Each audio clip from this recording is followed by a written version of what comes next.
Good evening, guys. Hello, everybody. I hope you are excited for one of the most interesting sessions. I think I am allowed to be a little biased towards the session that I'm moderating.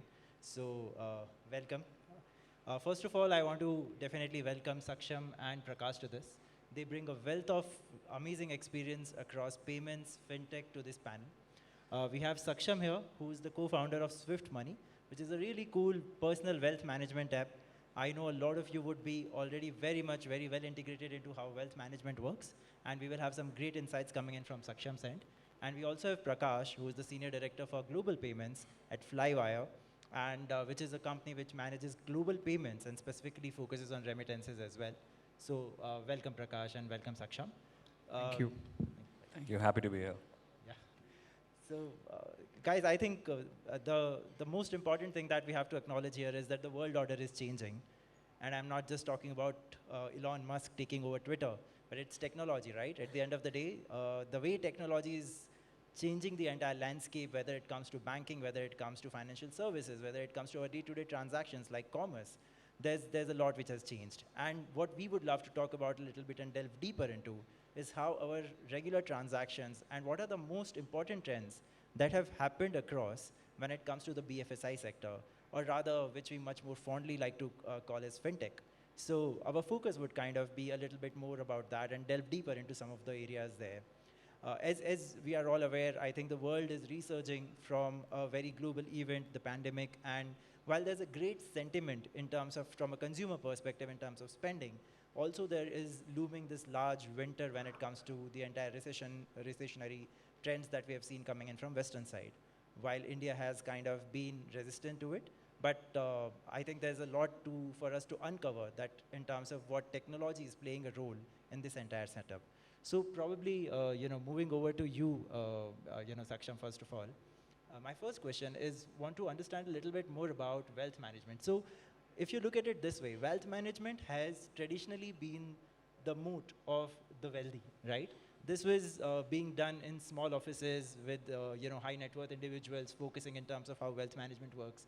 And today, all of a sudden, it has become democratic, right? It has become super popular. Everyone is kind of getting into wealth management and everyone is kind of enjoying it. So we want to understand, like, while we have seen a lot of plethora of companies coming up, and what is the specific agenda that you see in terms of how this entire domain is evolving, and what are the new trends that you see coming up here? So, after this technological advancements, right, we got this really great model of hybrid advisory and robo advisory, actually. Okay. So, it's a very simple fact. If a human is involved everywhere, things cannot scale, right? It's a very simple and straightforward fact. A human is there, a human can only manage. Example, there is some kind of registered investment advisor. He can only take maybe 10 clients per day, right? 12 clients per day, right? So if he's taking 10, 12 clients per day, and what kind of knowledge he has, he should be earning a great sum of money, per month. So he has to work on his economics, right? So a human is there, it automatically becomes, non-scalable thing. That's where the technology had to come, right? So they were pioneers in technology. If people must know here, BlackRocks of the world, Vanguards of the world, and maybe so many other wealth management, asset management companies are working from 1980s, 1990s. They started the technological development in-house only. So they can take this wealth management and, wealth management, asset management things to greater masses. And that technology has made this specific, as you said, it democratized the complete wealth management services and stuff. So this technology being, in the form of robo advisory and hybrid advisory brought this wealth management and wealth advisory services to the masses. And I think it will eventually grow. Right now, we are not leaving everything on technology, but once it gets smart enough to handle every part of it for years and years, so it's the best thing which could happen, right? So this will be a completely automated process as you see it happening. It has to be because we have all the data which happened in past. Markets are very much like that. they tend to repeat themselves in some or the other way, right? So it has the data. There will be some amount of human intervention always involved which cannot go, like, but it will be a very small amount after a while. Right now it's majorly which is going, it's a hybrid advisory model where it's almost 30-40% still the human intervention is involved. Till we get till 10% 20%, yeah, it will be the perfect thing which could happen. But that requires the technology to be so much advanced and so much smart that it does not require a human involvement. Yeah. Absolutely, absolutely. Thank you for that. Prakash, I think cross-border payments, remittances in general, is a very, very fascinating area.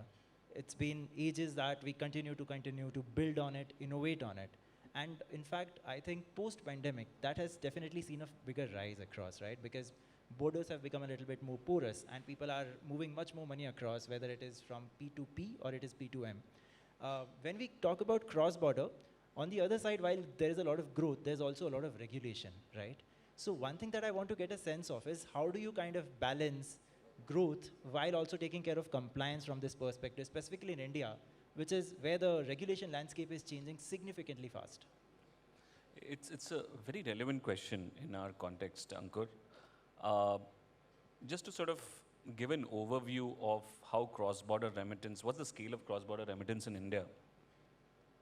India is expected to receive $100 billion this year in inward remittances. Yeah?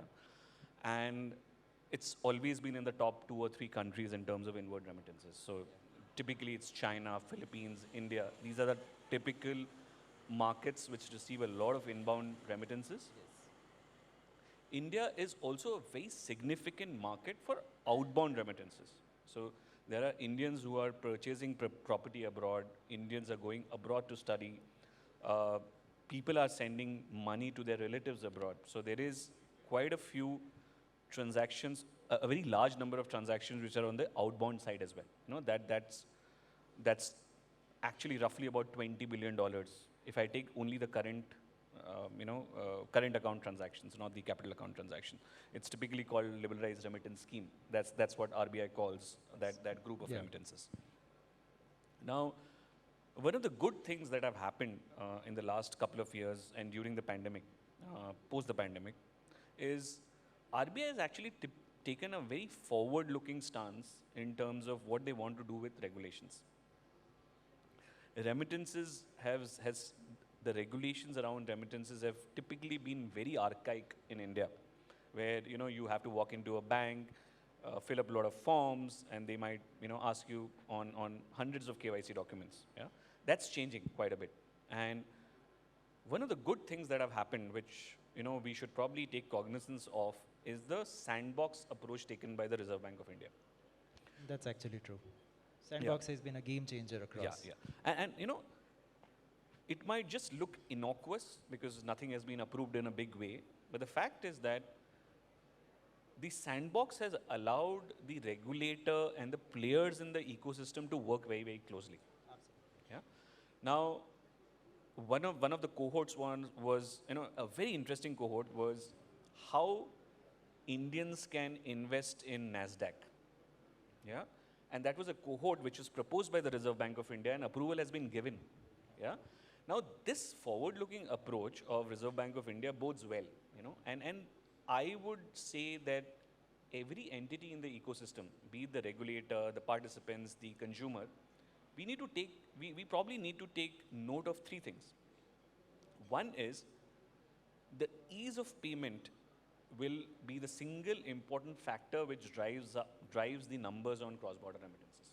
Yeah, the minute you add ease to outward or inward payments, then the sheer volume will go up. Yeah, just giving you an example. Now, you can actually use Bharat bill payment system even if you're in Dubai. Absolutely. I think building BBPS for cross-border sandbox environment, some of these are very positive regulatory changes across. Absolutely. So, so one part, so I have 3 important points here to sort of touch upon. One is ease of payments. So it bodes well for the ecosystem that everybody is focused on that, including the regulator. Yeah.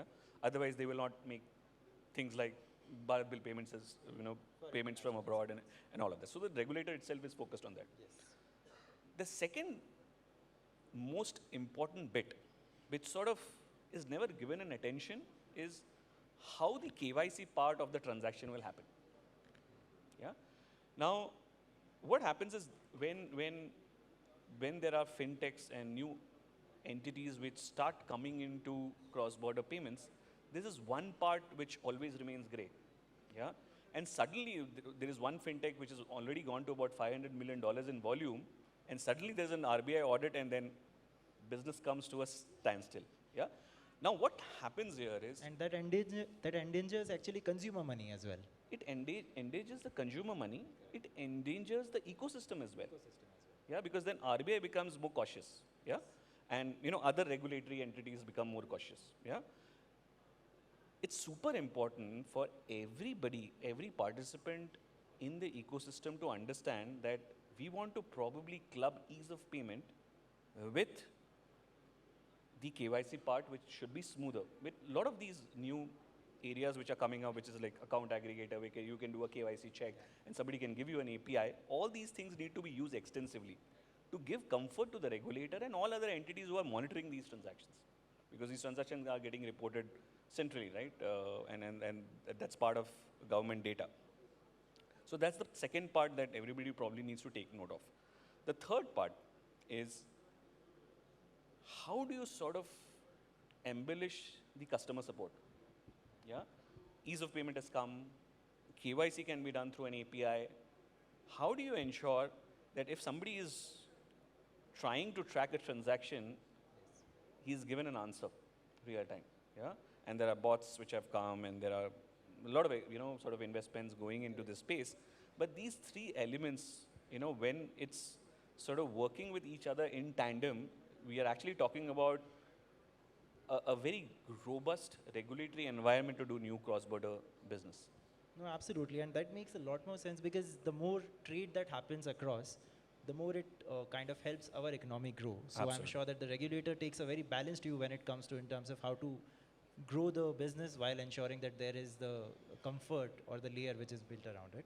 Actually, I have a very slightly different kind of a question, Saksham, that I want to ask you. Yep. When you talk about wealth management, one of the asset classes which has really emerged in the last, I would say, 2 to 3 years has been digital currency, right? We have seen a lot of investment which has happened there from a investment perspective, from a trading perspective. But, and plus it has seen its own highs and lows. I mean, it's a super volatile as an asset class, it is super volatile. So what I want to understand from you is, in terms of wealth management, what is the point of view that you would take as a co-founder in terms of what is the regulation, because we were talking about that, around digital currency when it comes to it. And government in India has taken a very forward view there as well with the launch of CBDC and e-rupee. So what is your point of view there in terms of how that will shape up? See, cryptocurrencies and these kind of digital currencies, I would say, when unregulated, they are, a big danger actually. When unregulated, because anything can happen there. I get it, it has its own pros, right? It's unregulated and, it's decentralized. Stable coin is not stable again, right? Exactly. Even the stable coins are not stable. The name is not even respected there. So, and they were meant to be stable, right? So these are the things which are very much, as of if we come and we manage people's wealth, right? At that point, you have to be super cautious. You cannot put anyone's wealth and, okay, take a few cryptocurrencies. No, you cannot do that. And until and unless they are regulated, like very much rightly. So I always see that the regulator is the land, okay? And whatever you build on it, it's the, your fort, okay? You might build a really great fort, okay? But if the regulator is not like, it's not good enough and it's not strong enough, it will make you fall, right? So that's where cryptocurrencies and these kind of digital currencies, in some way or the other, either the indirect way, maybe the broker's way, maybe, in some or the other way, they have to be regulated. Otherwise, no wealth management will be able to work with that. So even in the US, which is comparatively much ahead of us in terms of this, even what I heard there, their wealth managers are not also, advising more than 1% in any kind of cryptocurrencies. Not more than 1%. Understood. And that makes a lot more sense. I think you have to be really smart with your money at the end of the day. Yeah, just wanted to put it there. Blockchain in its own way, it's an amazing technology. The technology, the yeah. underlying technology is amazing, but I think the use cases which have Exactly. been In which use case people have brought it, maybe the entrepreneurs have brought it, it's kind of risky right now. So it has to be regulated because there is money related, right? There is money related. You cannot play around with money. People live for money. Very much simple. So you cannot just play around with that. It has to be regulated by some government entity or maybe some kind of entity there. It has No, to that work absolutely makes sense. Actually, Prakash, I would also like your opinion on this because with digital currency, the remittances that are happening cross-border, they just become a breeze. Like maybe as Saksham was talking about, that's one advantage that blockchain brings is that it provides a lot of security or underlying digital certification to the movement of data that is happening, whether it is currency, whether it is anything else. Now, from a cross-border perspective, do you also see that digital currency is playing a positive role there? Uh, Ankur, so there's a very interesting paper which has been published by Bank of International Settlements around how CBDCs of different countries can bring ease to cross-border payments. Very interesting paper.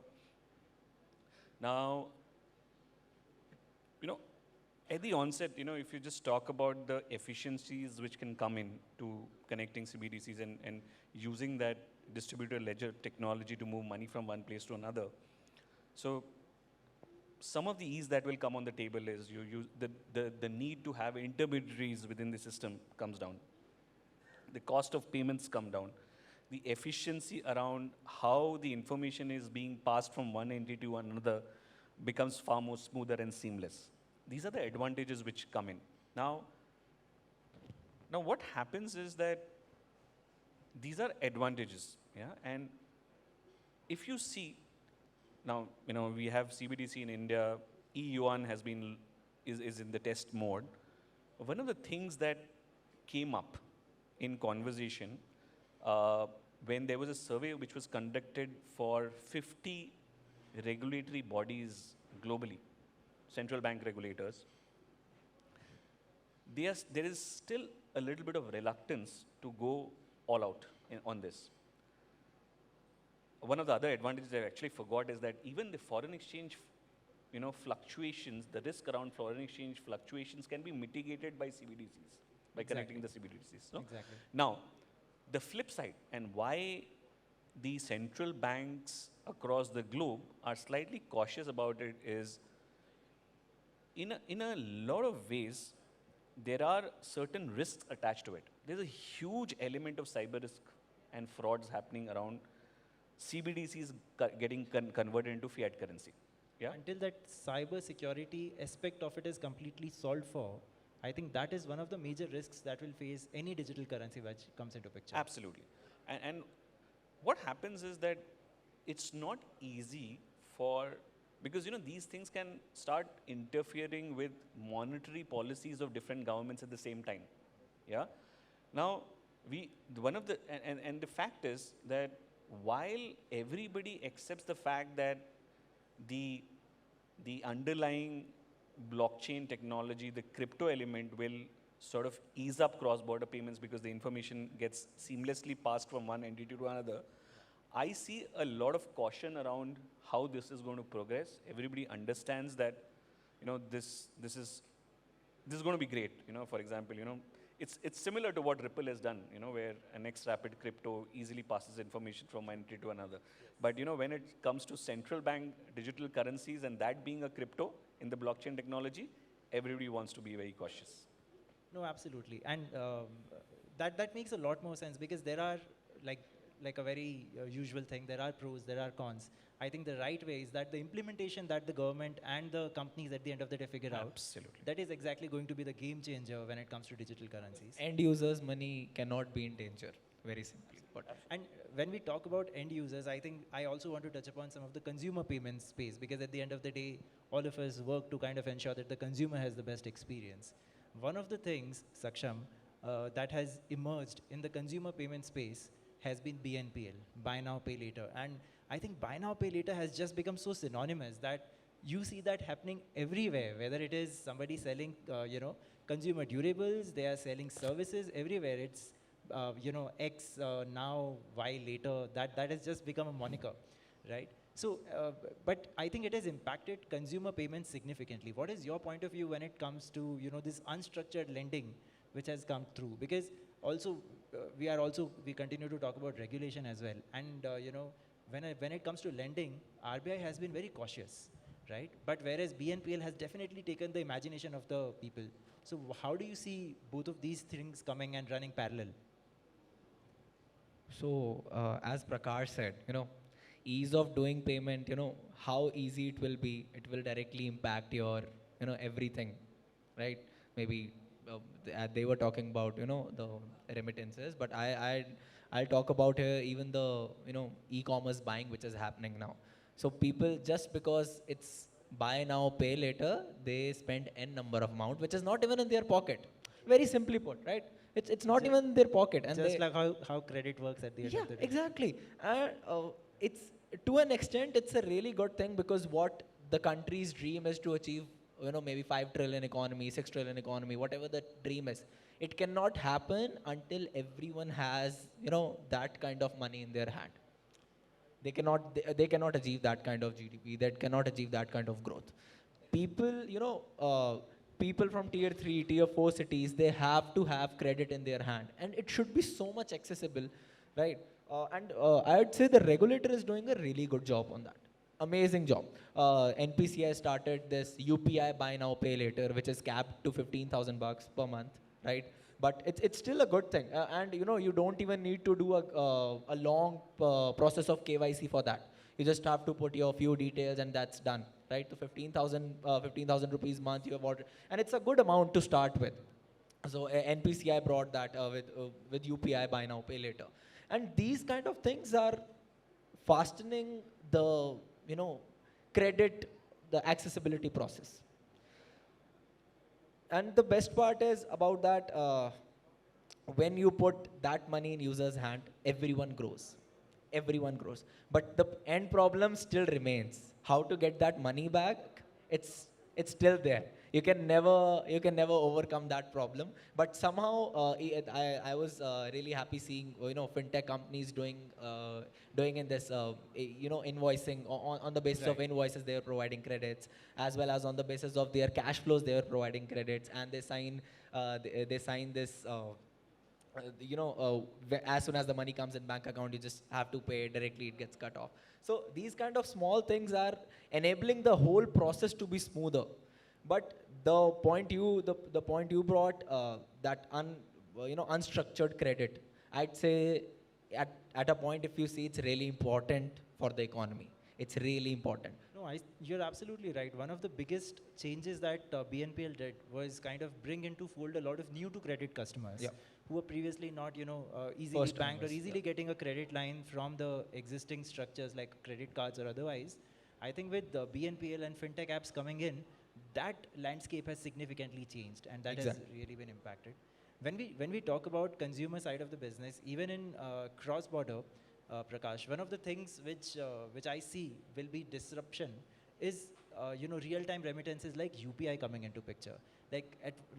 We know very well how UPI has changed the landscape of digital payments in India, and now NPCI has been very forward-looking in terms of taking UPI global as well. So how do you see that impacting cross-border remittances? Because something like UPI working seamlessly across multiple currencies and multiple countries is a dream, I would say, when it comes to remittances. Absolutely, Ankur. I make this statement in quite a few forums. There might just be a UPI moment on the anvil for cross-border payments. Yeah? By that, actually, what I mean is that, we understand how quickly the payments can happen in India, right? Of course, there's a 100,000 INR limit on the transaction. But imagine the steps which are being taken by NPCI in terms of just building the connectivity globally. Now, one of the use cases which is almost on the anvil of getting live is the connectivity between the real-time payment system in India and Singapore. Correct. Yes. Yeah, and I have close visibility to this because we work with Pay Now actually. Now, imagine that you are a person who is in India and you are trying to send money to Singapore and trying to do it real time on the basis of a phone number. Yeah.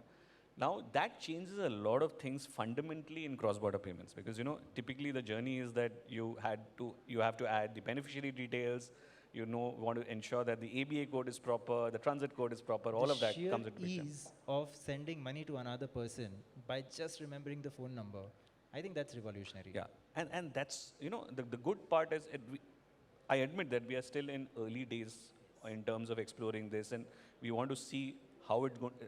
We are all very sort of keen to see how it's going to pan out. But the fact is that NPCI is actually going all out in terms of building that connectivity, with the Pay Now coming into picture, the conversation which has happened with Worldline in Europe, the Lyra network in France. Imagine a day where NPCI is connected to faster payments in UK or the ACH system in US, right? And then you have a phone number of the beneficiary. You use that phone number to transfer the money. So my statement that there might be a UPI moment on the anvil for cross-border payments, I'll probably make that statement for the next 6 months. No, absolutely. Like I said, it's a dream and dreams do come true. So fingers crossed. I think this is not very far off in terms of how it will happen. One of the last things that I definitely want to touch upon is, like I was talking about, there has been this entire atmosphere of a funding winter, right? Where there has been a lot of, challenges which the industry has faced in general, globally. However, when you come and look at India, India has been the success story of 2022, I would say. Whether it comes to our manufacturing, whether it comes to our technology, I think there has been significantly good tailwinds that we have seen, which have kept us growing further and further, right? The outlook for 2023 is again positive. But when we think about 2023 and the years coming further, I would love to understand the point of view in terms of which sectors within technology or even maybe outside of technology when it comes to say manufacturing, when it comes to say pharma, which are some of those sectors where you see technology playing a significant role and specifically fintech easing these growth measures into the country. Saksham, maybe you can go first. So why India keeps on growing, that's my personal point of view. It's very simple. I remember India is one of the biggest NBFCs. I was reading their annual statement. And what their success mantra was, diversify your money in a way that nothing can affect you, right? It's very simple, but an amazing thing. Very powerful. So, in India, you see, we have technology, we have production, we have agriculture, we have pharma sectors, we have almost every sector which you can imagine, right? We even have our own minerals too, like, we have our own resources, comparatively less, but yeah, we still have a part of them. So, seeing that, I feel India grows in every kind of situation. We have our own resources, we have our own technology, we have great leadership going on. So India will keep on growing, and maybe comparatively much faster than this. And yeah, sorry, I lost your last line. No, so the idea was that do technology play a role in terms of this growth story entirely?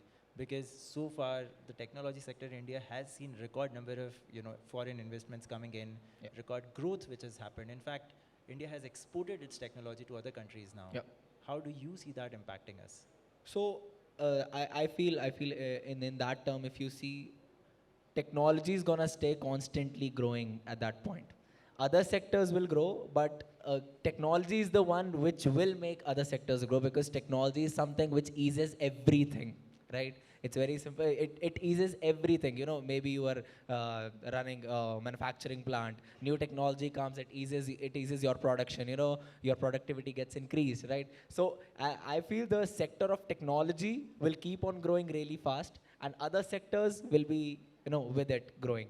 So yeah, technology is the main sector which I would tell to focus on. Yeah. Fantastic. So Prakash, I see that Saksham is super gung-ho about India and about technology in the coming years. I want to know whether you share his enthusiasm or do you have a more reserved outlook on this one? You know what? I'm going to answer this question slightly differently, Ankur. So the per capita income of India would be about $7,000.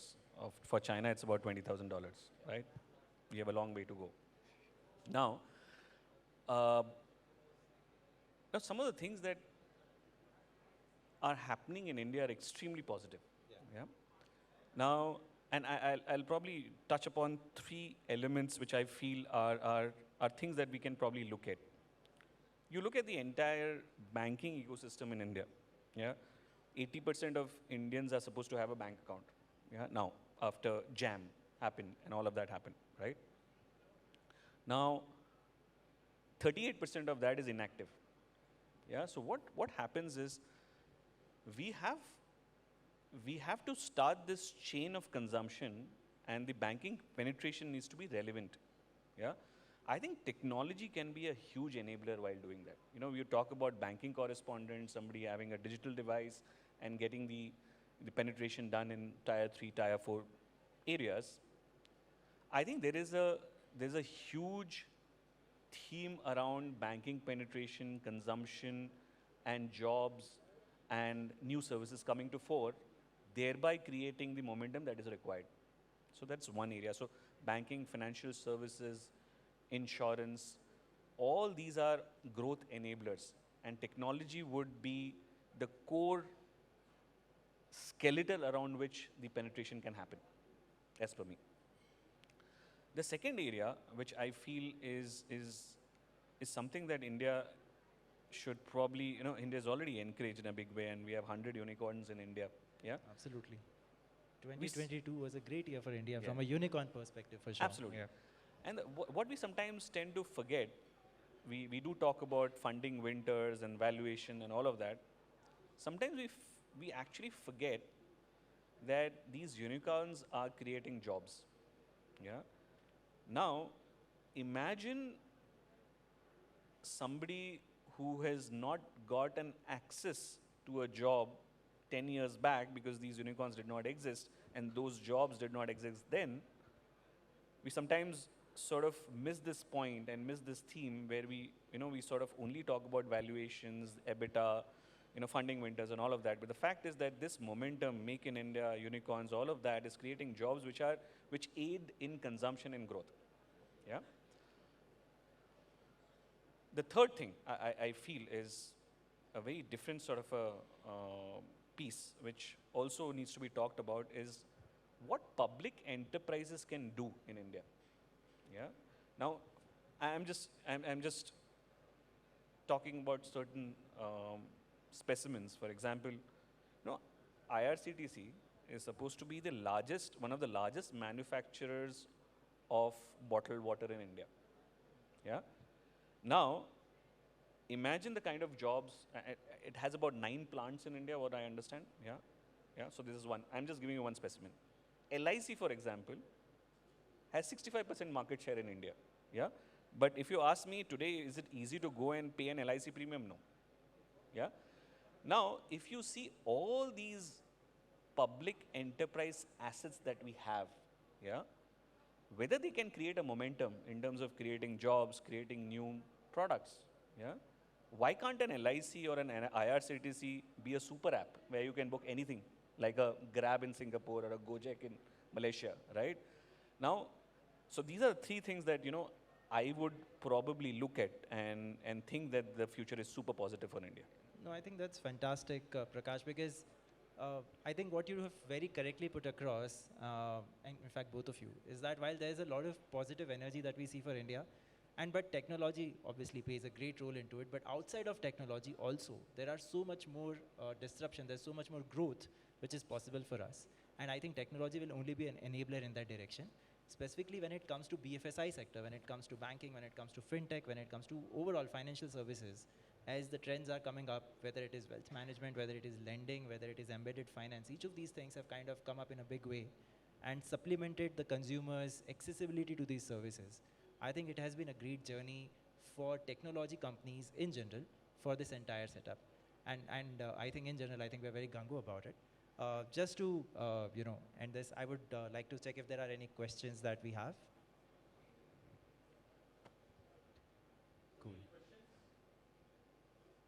I think we are good at it. Thank you so much, guys. I think this was a fantastic conversation. I really enjoyed, getting your views.